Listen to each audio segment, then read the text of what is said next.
In this video, I want to discuss the current crime wave across America. Not the kind of stuff I want to talk about every day, but it's getting like the Wild West out there. I think it's important to talk about it and some of the statistics. What is going on? Let's get into it.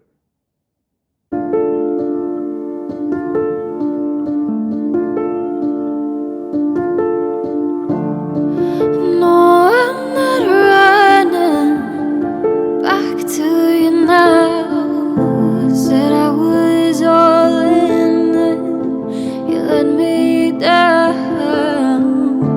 But now the world is rising, and all I think about is how far we've gone, and to give it up now. Violent criminals just keep getting more and more brazen, and murder rates are soaring all over the nation, ladies and gentlemen. One official in Los Angeles is actually comparing what is now happening to a horror movie that came out a number of years ago called The Purge. But in that movie, violent criminals only had one night each year to run wild. Unfortunately, in America today, they are running wild every single night of the week. I just had dinner with a friend last night, and he said, Tim, it's always been this way. No, it hasn't always been this way, and let's get into it and look at the statistics. It's never been this high, ever.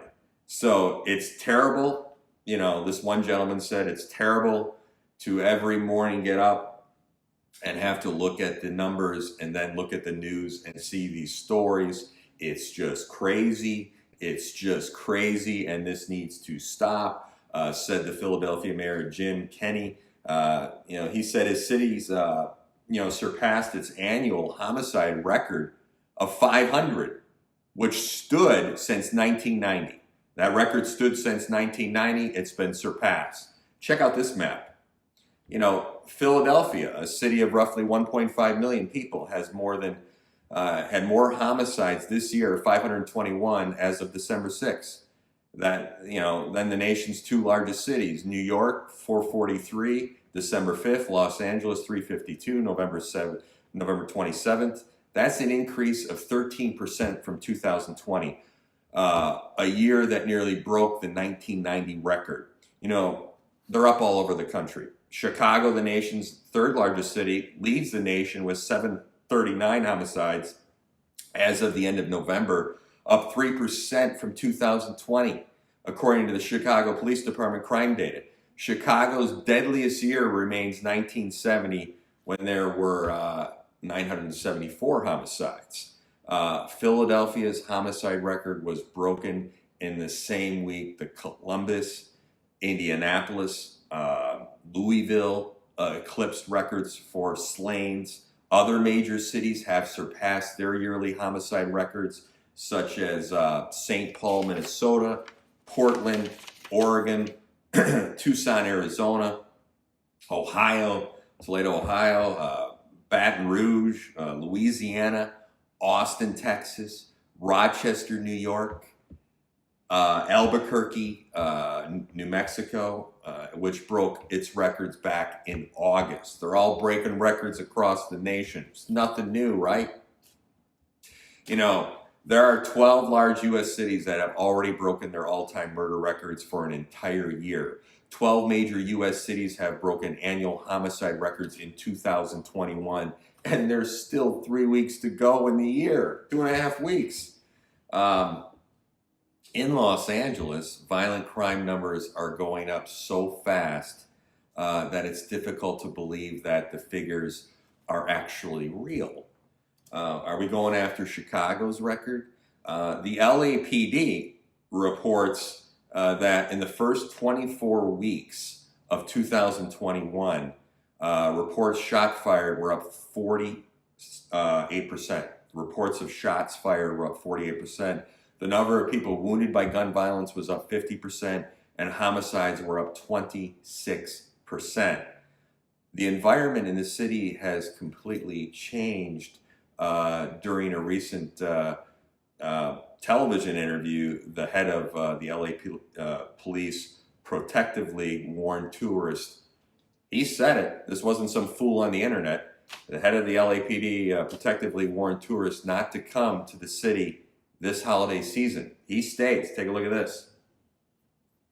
My message to anyone thinking about coming to Los Angeles, especially during the holiday season, is don't, said Jamie McBride, the head of the LA Police Protective League.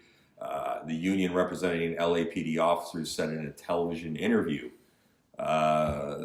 He's sounding the alarm a little bit. So what a thing to say, right now, and other people in other articles are saying similar sentiments. McBride went on to compare current conditions in Los Angeles, like I said earlier, to the purge. So here's his quote, we cannot guarantee your safety. It's really, really out of control.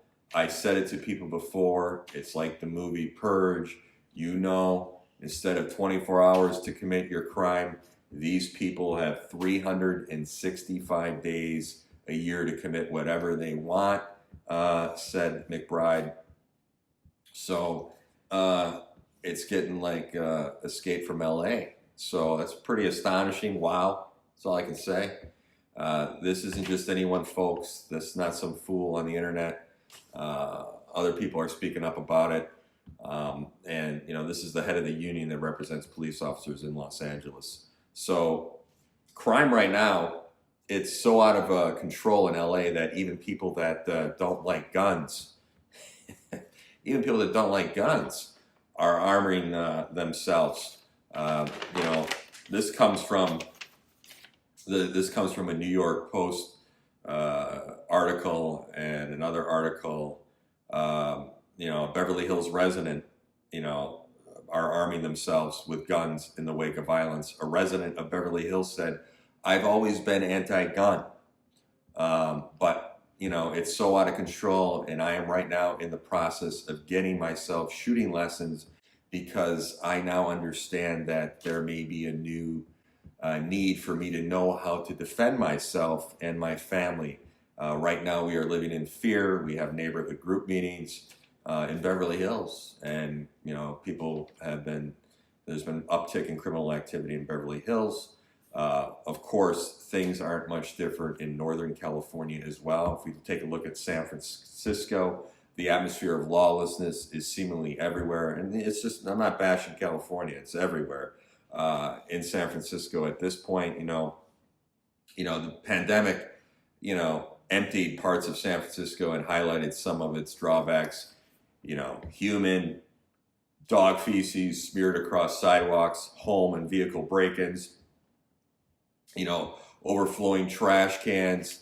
Bottom line is laissez-faire approach by officials to brazen drug dealing. My car's been broken into twice, smashed my window. Parents despaired as public schools stayed closed for most of last year's, as nearby districts welcome children back to classrooms, so that the constraints of the families, it's just compounded it. So meanwhile, residents and visitors, scurry past scenes, taking their kids to school. Lawlessness right in the streets in front of the school. Another gentleman said, I wanted to go to the Opera and Symphony Hall, and people are sleeping on the steps, committing crime, doing drug deals, finding syringes, rock-filled bags, heroin. So outside the main public libraries as well. So methamphetamine and fentanyl everywhere. You just pick it off the ground. So it should come as no surprise to learn that the number of people that died from drug overdose in San Francisco last year and across the country, especially in San Francisco, was nearly 3 times as high as the numbers that died from COVID. People that died of drug overdose in San Francisco was 3 times higher than COVID. So during normal times, we rely, on the police to protect us from lawless criminals. But in America today, police are under siege.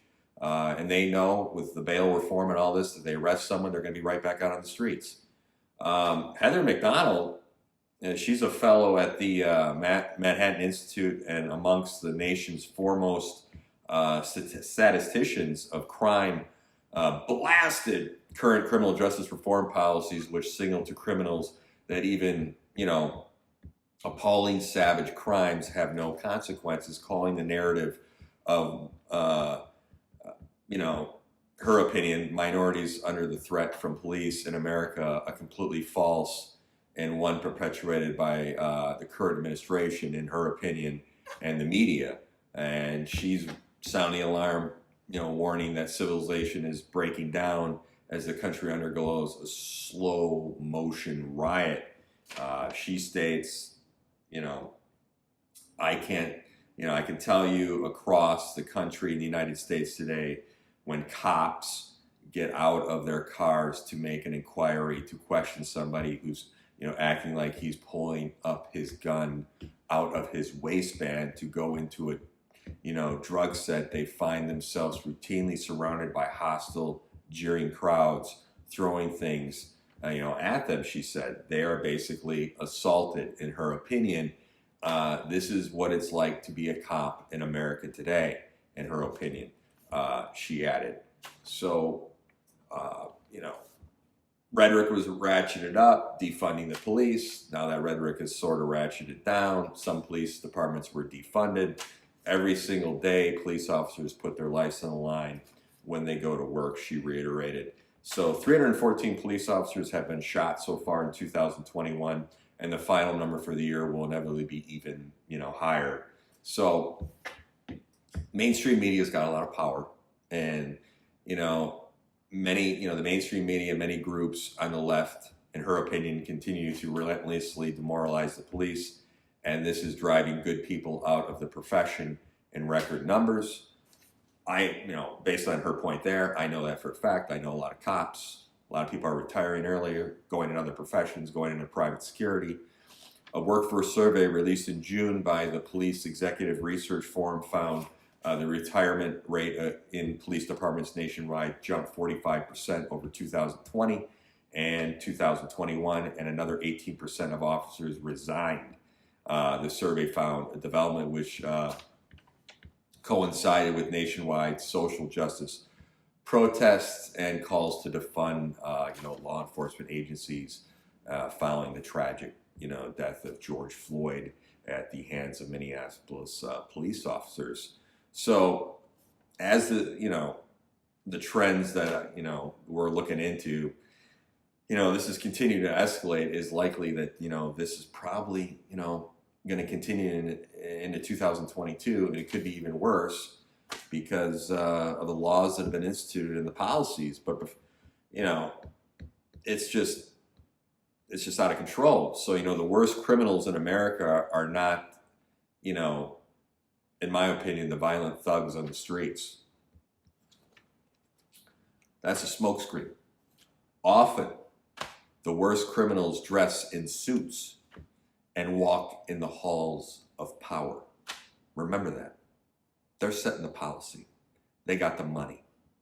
So I've never seen anything like this. I'm a young pup.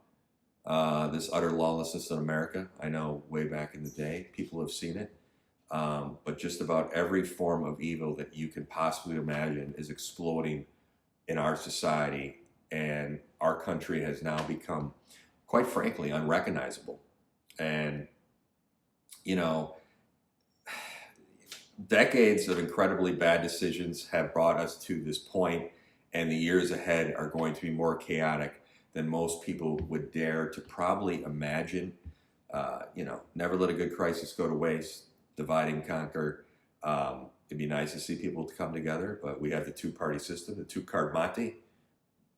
Powers to be, everyone get along. That'd be horrible. There'd be nothing to do. But this is getting out of control with the violent crime and, the COVID, letting people out of prisons with COVID, and then changing the policies with bail reform and all these things. Police officers have the toughest job out there today, in my opinion. It's a very tough job. They don't get paid what they should be paid. They deserve a hell of a lot more money. And it's a very difficult job to do that day in and day out and see the pain they see every day. And, being safe, that's what our government's supposed to do. That's their number one job, is to protect the public. And, having law and order is important for everybody. And a lot of people I know personally are affected by this, of all races. And of all races are being hurt by these tragic events right now. So every major city, things are getting a little out of hand. I think, politicians need to come together and rethink this. We all know that people want political power on both sides of the fence, but you got to look yourself in the mirror in the morning, ladies and gentlemen. So I think the rhetoric on both sides needs to be ratcheted down. People need to come together a little bit, okay? And law and order is a good thing. Police do good work. There are some bad apples in the police department, like any profession, 100%, 100%. But the overall majority of cops are good people that love their communities and work hard and are doing their job for the community, and they take risks every day. So, we need to have law and order in this country and take care of our cops and get rid of the bad ones like any profession. Take care.